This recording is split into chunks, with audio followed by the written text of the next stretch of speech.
بسم اللہ الرحمن الرحیم۔ الصلاۃ والسلام علیکہ یا رسول اللہ وعلی آلکہ و اصحابکہ یا حبیب اللہ۔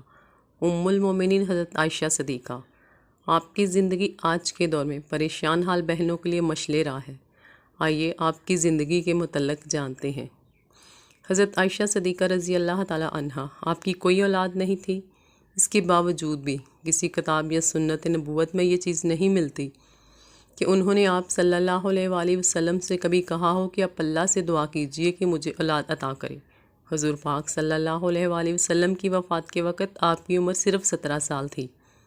آپ حضور صلی اللہ علیہ وآلہ وسلم کے بعد تقریباً 47 سال زندہ رہیں۔ حضور آپ سے بے انتہا محبت کرتے تھے اور آپ بے انتہا غیرت والی تھیں۔ اس سب کے باوجود آپ نے اپنی زندگی اسی رنج و غم میں یوں ہی نہیں گزار دی، بلکہ خود کو علم و عبادت میں مشغول رکھا اور کبائر صحابہ کرام کی معلمہ، مشفقہ اور مفتیہ بنی۔ حضرت عائشہ رضی اللہ تعالی عنہا کی زندگی تمام مسلمان عورتوں کے لیے مشعل راہ ہے۔ آئیے اس ویڈیو میں ہم حضرت عائشہ صدیقہ رضی اللہ تعالی عنہا کے بارے میں جانتے ہیں۔ المومنین عائشہ صدیقہ بنت ابوبکر صدیق بنت ابی قحافہ عثمان بن عارم بن عمرو نسب۔ آپ کو بطور کنیت عبداللہ کہا جاتا تھا۔ آپ کی کنیت آپ کے بھانجے حضرت عبداللہ بن زبیر کی وجہ سے پڑی۔ حضرت عائشہ کا آپ سے نکاح آپ کے والد حضرت ابوبکر نے کیا اور مہر 400 درہم تھا۔ امام ابو حاتم رحمۃ اللہ علیہ نے حضرت عائشہ کے طریق سے نقل کیا ہے کہ جبرائیل امین میری تصویر ریشم کے کپڑے میں رکھ کر نبی پاک کے پاس لائے اور فرمایا یہ دنیا و آخرت میں تمہاری بیوی ہے۔ امام ترمذی نے حضرت ابن عمر کے طریق سے روایت ذکر کی ہے کہ وہ فرماتے ہیں کہ نبی کریم صلی اللہ علیہ وسلم نے فرمایا جبرائیل امین میرے پاس آئے اور فرمایا کہ اللہ تعالیٰ نے آپ کی شادی ابو بکر کی بیٹی سے کر دی ہے، اور ان کے ہاتھ میں عائشہ کی تصویر تھی۔ حضرت عائشہ فرماتی ہیں تمام ازواج مطہرات پر مجھے 4 چیزوں پر فخر حاصل تھا۔ نبی کریم نے مجھ سے کنواری ہونے کی حالت میں شادی کی۔ جب سے میں آپ کے عقد میں آئی قرآن میرے ہی گھر میں نازل ہوتا تھا۔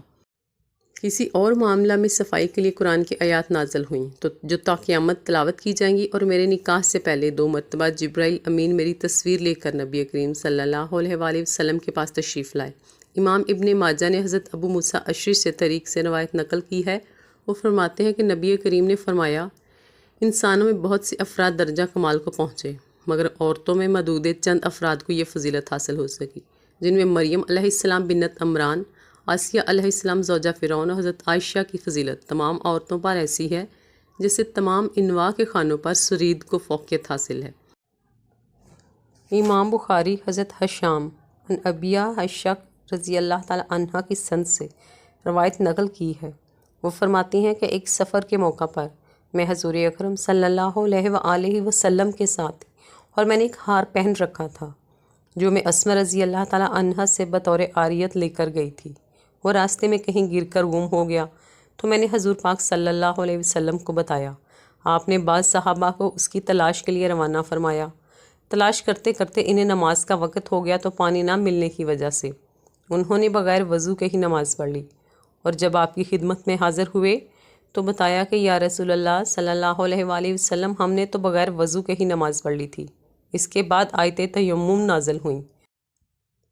حضرت اسید بن حضیر نے فرمایا عائشہ رضی اللہ تعالیٰ اللہ آپ کو بہترین جزا عطا فرمائے، آپ پر جب بھی کوئی مشکل آتی ہے تو اللہ آپ کے لیے کوئی سبیل پیدا فرما دیتا ہے اور اسی میں مسلمانوں کے لیے برکت بھی ہوتی ہے۔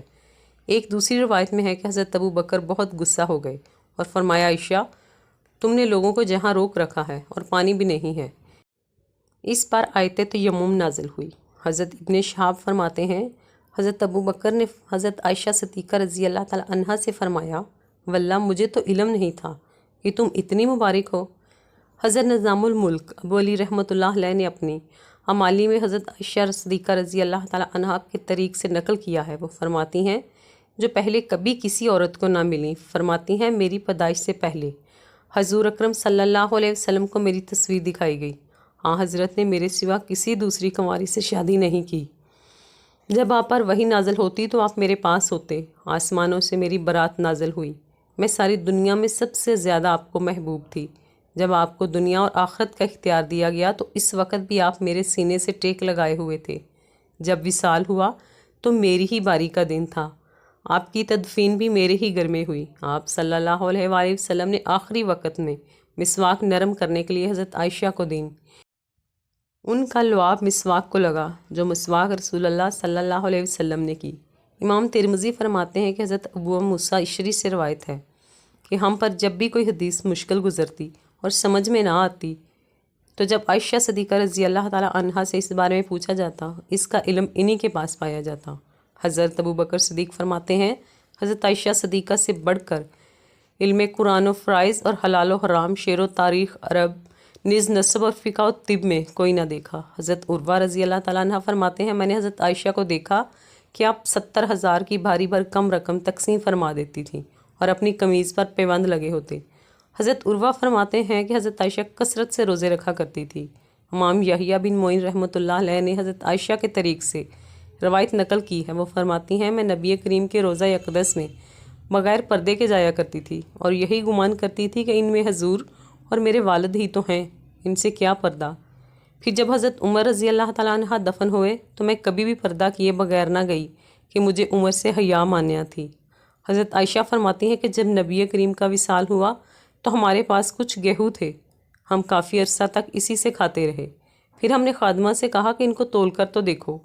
جب سے خادمہ نے تولا اس وقت سے وہ گیہوں کم ہونا شروع ہو گئے، اگر نہ تولتے تو جب تک چاہتے اس سے کھاتے رہتے۔ آپ رضی اللہ تعالیٰ عنہا مسلمانوں کی ماں ہیں۔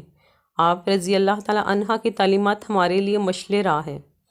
اسلام کی اس عظیم ہستی کا 17 رمضان 57 ہجری میں انتقال ہوا اور تدفین جنت البقیع میں ہوئی۔ حضرت عائشہ صدیقہ رضی اللہ تعالیٰ عنہا سے پوچھا گیا کیا آپ کو رسول اللہ کے پہلو میں دفن کر دیا جائے؟ تو انہوں نے کہا مجھے میری ساتھیوں باقی ازواج مطہرات کے ساتھ جنت البقیع میں دفن کیا جائے۔ چنانچہ آپ کو جنت البقیع میں دفن کیا گیا۔